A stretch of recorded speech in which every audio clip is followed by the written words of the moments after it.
समस्त अंगों में तेल मलकर नगर शरीर भैंसे पर सवार होकर प्रेतों के साथ दक्षिण दिशा की ओर जा रहा है।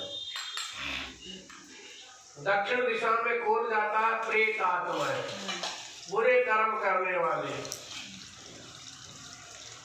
ये दक्षिण दिशा में जाते हैं।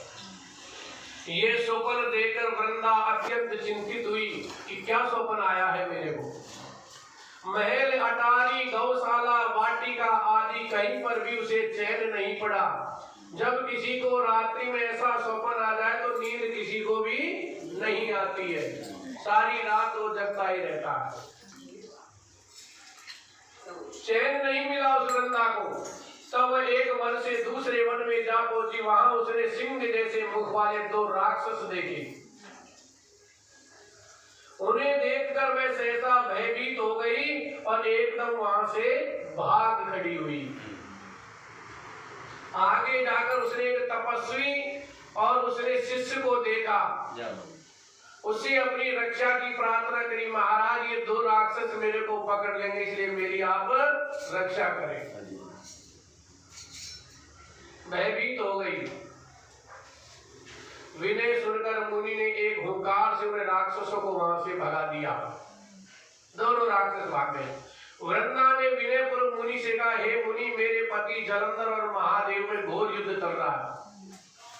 कई वर्ष बीत गए महाराज, युद्ध होते होते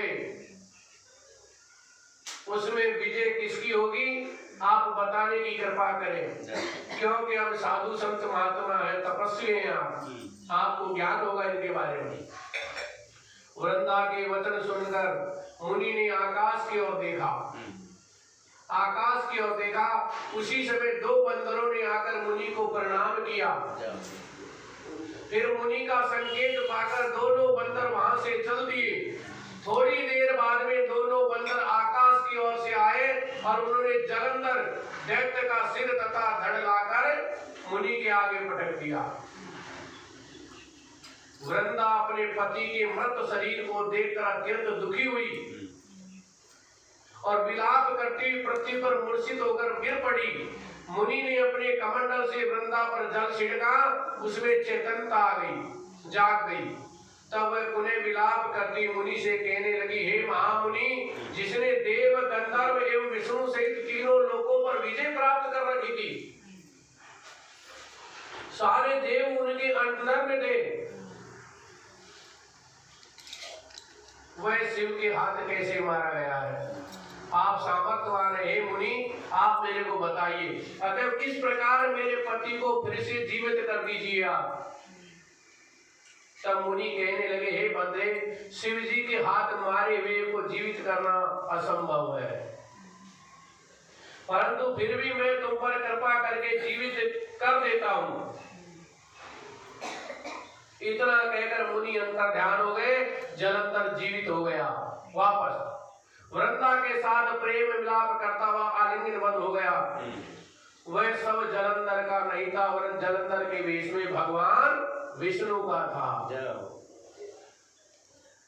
बोली विष्णु भगवान की जय। वो भगवान विष्णु का सब था। वृंदा जलंधर वेशधारी विष्णु के साथ वन में रमण करती रही। एक दिन मैथुन के पश्चात अपने पति के वेश में विष्णु को पहचान कर वृंदा अत्यंत क्रोधित हो गई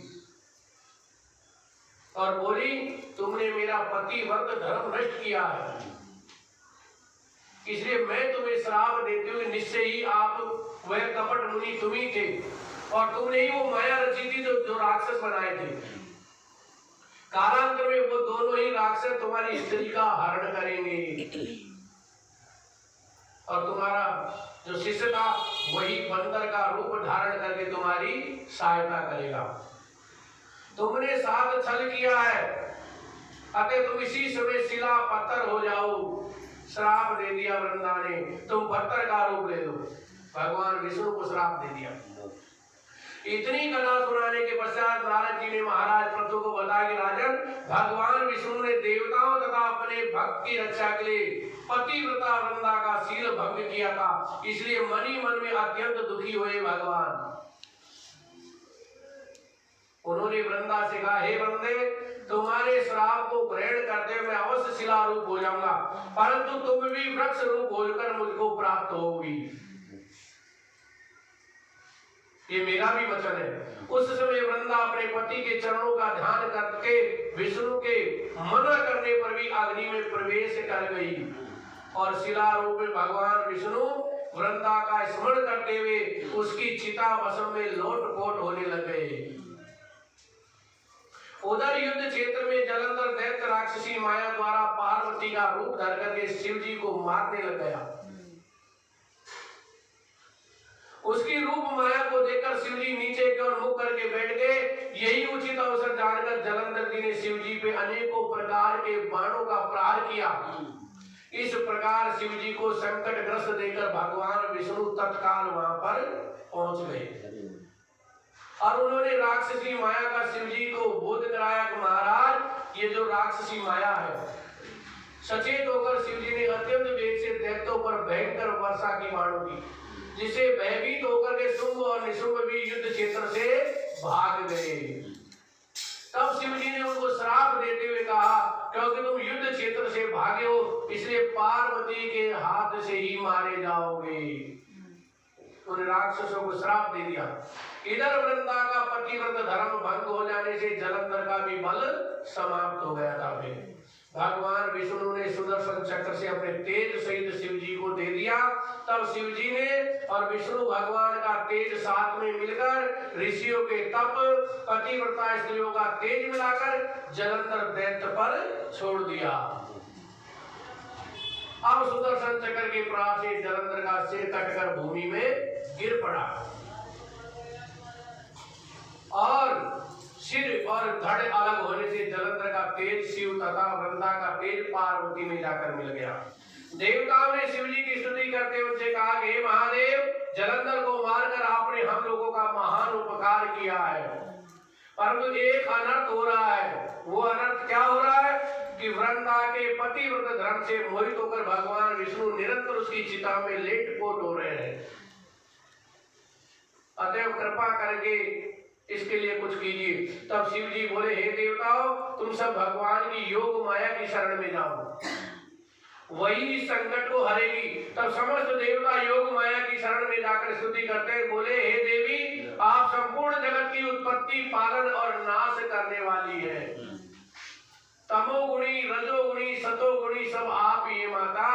आपकी माया से स्वयं ब्रह्मा को भी नहीं जान सकते। ऐसी देवी को हमारा नतमस्तक प्रणाम है। ऐसी मूल प्रकृति को हमारा नमस्कार है। उस समय देवताओं ने आकाश में एक तेज देखा आता हुआ, बहुत तेज चमकता हुआ। रजोगुण, सतोगुण, तमोगुण रूप गौरी, लक्ष्मी और सरस्वती मैं ही हूँ।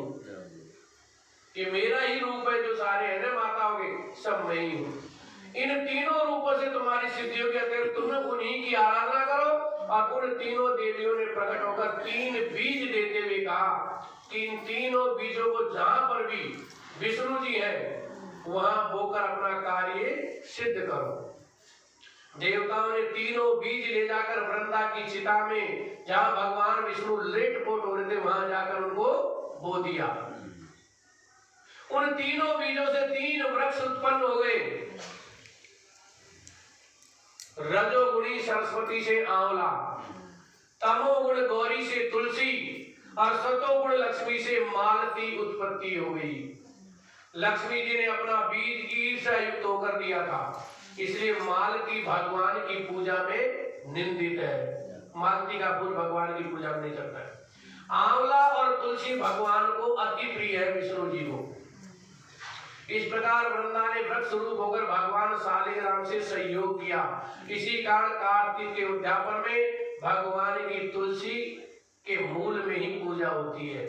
शालिग्राम जी, हमारे शालिग्राम ऐसे पटक रहे 3 दिन हो गए नहाए हुए। 3 दिन हो गए शालिग्राम जी नहाए हुए, मिट्टी में लोटपोट हो रहे। न कोई चंदन है, न कोई टीका। वहां जी नीला धुला के चंदन टीका करता है भगवान। और वहां से तो उठाएगा हमारी बहन जी को अच्छी तरह लगती थी, गीले हो जाते थे, इसलिए हमने शालिग्राम जल लाए। लेकिन नीला धुला के तिलक करो और फिर करो। जिस घर में तुलसी का वृक्ष होता है उसमें यमदूत कभी भी नहीं आकर देखते।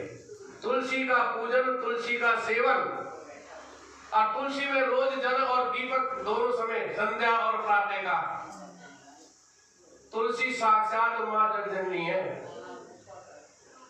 नर्मदा तथा गंगा जल और तुलसी का पूजनीय तीनों कार्य समान है।